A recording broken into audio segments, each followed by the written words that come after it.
మేలచెరువు గ్రామ పంచాయతీ ప్రజలకు మీ ఒక అమోఘమైన ఓటుని మా గ్రామ పంచాయతీ సర్పంచ్గా నేను పోటీ చేస్తున్నాను. కాంగ్రెస్ పార్టీ తరఫున కత్తెర గుర్తుకి ఓటేసి మనం ఎక్కువ మెజార్టీతో గెలిపించి మమ్మల్ని గెలిపించండి. మీ యొక్క అందరికి కూడా మా నమస్కారం. మేలచెరువు గ్రామ పంచాయతీ గ్రామ ప్రజలు పంచాయతీ ఎన్నికల్లో త్యాగంరెడ్డి పద్మా గోవిందరెడ్డి అని మేము మంత్రి గారి సహాయ సహకారాలతో పోటీ చేయటం జరిగింది.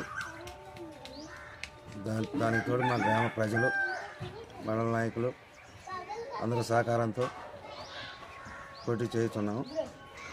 ఇట్లు నేను గతంలో వార్డు మెంబర్గా 2 పీరియడ్లు వైస్ సర్పంచ్గా మళ్ళీ మన జెడ్పీటీసీగా గతంలో నేను చేసిన రోడ్లు కానీ బోర్లు కానీ లైట్లు కానీ గ్రామానికి సంబంధించింది వాటర్ కానీ నా సొంత ఖర్చులతో 1 సంవత్సరం వాటర్ తోలటం జరిగింది. దానితో మన మంత్రి గారు వచ్చిన తర్వాత దాదాపుగా నేను జెడ్పీటీసీ ఉండగా 1 కోటిన్నరతో చేయటమైంది. మళ్ళీ మొన్న మంత్రి గారు వచ్చిన తర్వాత ఆయన మా గ్రామ పంచాయతీకి దాదాపుగా 6 కోట్లతో ఇది సెంట్రల్ లైటింగ్ అయిపోయింది. మొన్న ఎస్సీ కార్పొరేషను వచ్చినైతే 1,20,00,000, మామూలుగా ఎన్ఆర్ఎల్సీ ఒక 30 లక్షలు, దాదాపుగా 6-7 కోట్లతో గ్రామ పంచాయతీ అభివృద్ధి చేయటం అనేది. దానికి తోడుగా మళ్ళీ ఇప్పుడు మా పద్మా గోవిందరెడ్డి పంచాయతీ సర్పంచ్గా నిలబడటం జరిగింది.